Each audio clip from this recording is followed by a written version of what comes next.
They called it puppy love.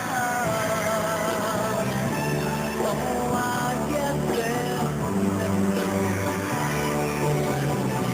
how a young heart really feels and why I love it so. And they called it puppy love.